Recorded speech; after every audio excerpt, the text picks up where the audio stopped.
Hello everyone, this is Francescript. It's been a long time since the last episode of this series was published. The reason why I stopped making new videos for this series is that it's getting more and more difficult to find out facts that not many people know about. So I really don't know whether this is the last episode of this series. But I promise you guys that I will make more videos in the future, if I have the idea. Let me show you another 10 things you don't know about Dark Souls 2. Number 1. Do you know there is a hidden wall near Pharaoh's contraption in Lost Brazil? You need to detonate the explosive barrels in order to break the wall.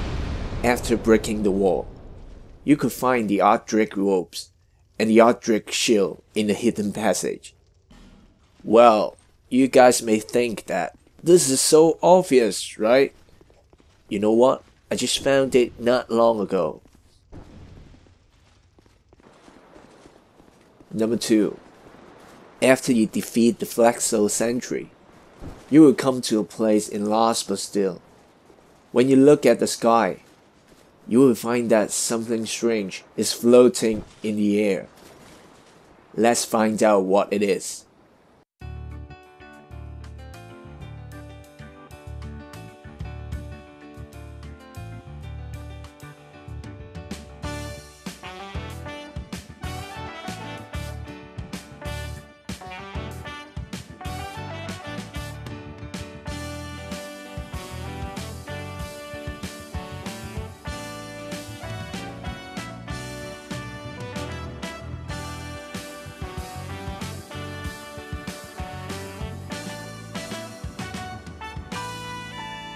After running for so long, this object is actually the ladder near the bonfire in Sinner's Rise. Let's put some prime stones here. Now we can go back.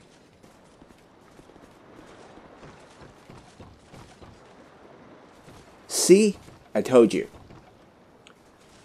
This floating object in Lost Brazil is actually a ladder. Well, cause this is Dark Souls 2. It makes perfect sense, right? Number 3. Most of you may know that the fire resistance will increase when the character is wearing the Pharaoh's mask. But do you know there are some hidden effects when you are wearing the Pharaoh's mask? First, you will not be covered by oil even after an oil flash hits you. Second, the poison meter will build up slower and you will recover faster. It is because when you are wearing this mask, you are soaked in water.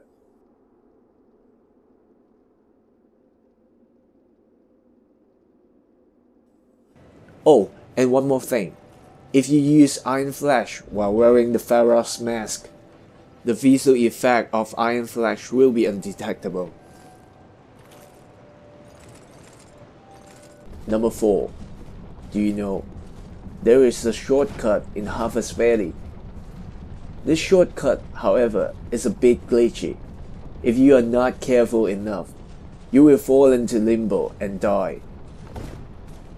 In my opinion, this shortcut is not very useful, but it's quite interesting, cause you can walk on somewhere you're not supposed to.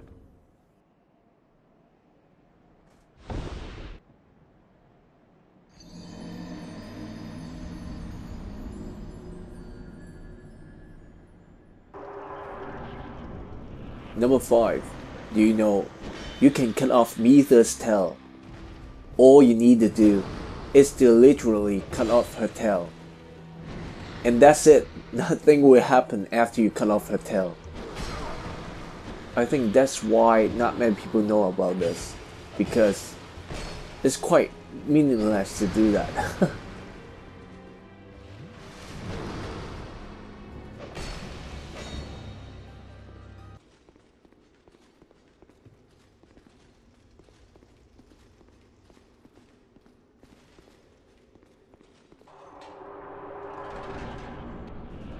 Number 6.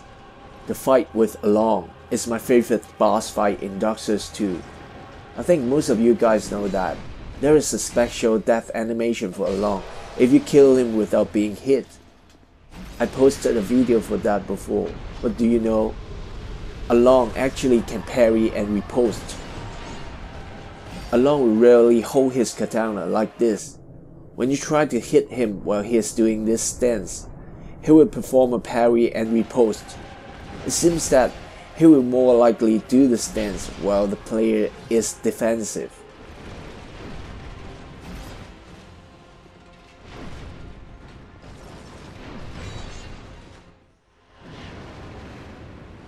Number 7.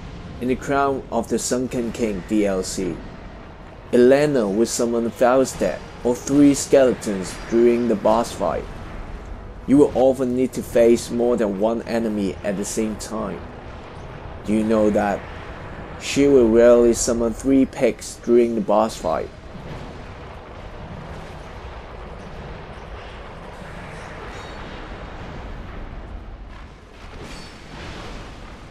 But this is extremely rare. I've only seen her doing that once.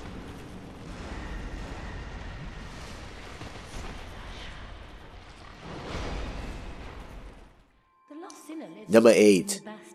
In English translation, the sin committed by the last sinner is trying to relight the first flame. In Japanese version, the actual sin she committed is trying to give birth to the first flame, or trying to create the first flame.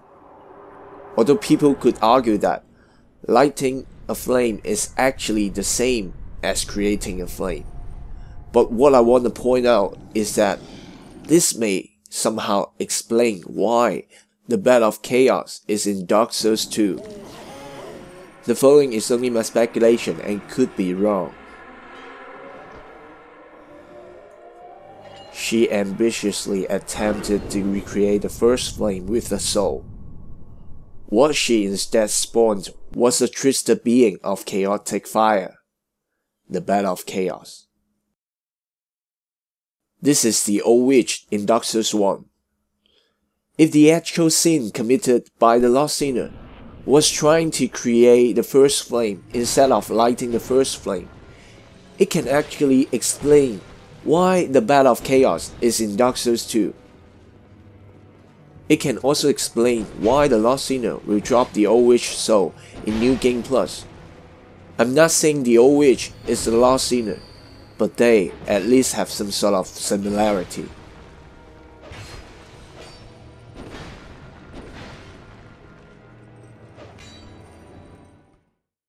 Number 9. In episode 2, I've said something like, there are 2 books in Majida Mansion that could be also found in Dark Souls 1.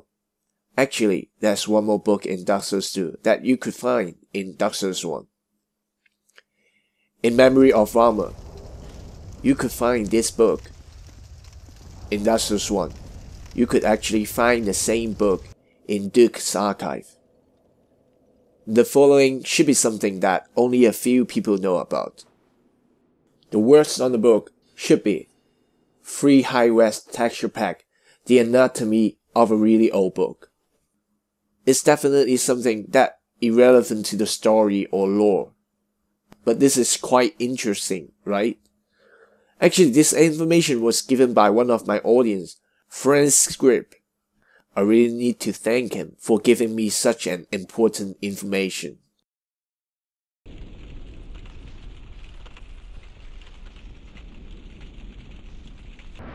Number 10.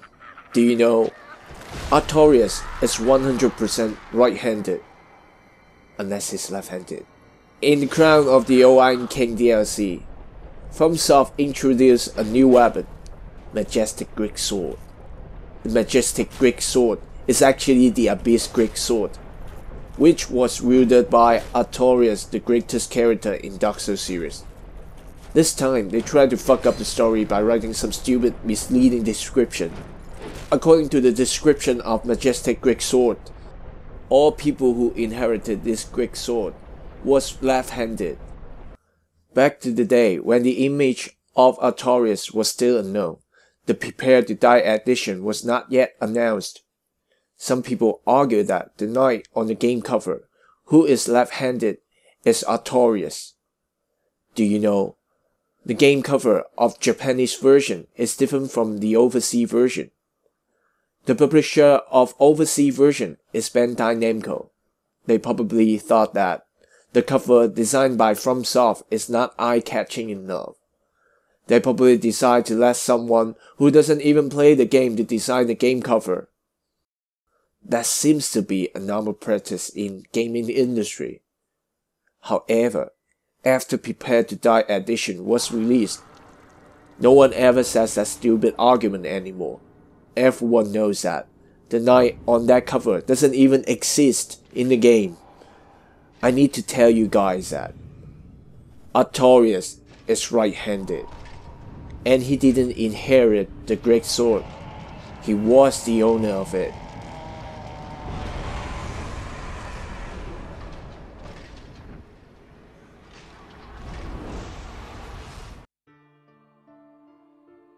Thanks for watching. If you like my video, please click the like button and subscribe my channel. It takes me so long to finish this episode, cause I spend a lot of time to do the research or to verify the things that I found. I would like to express my gratitude to all of you who have been supporting me for so long. I wish you a happy new year. See you soon. Bye bye.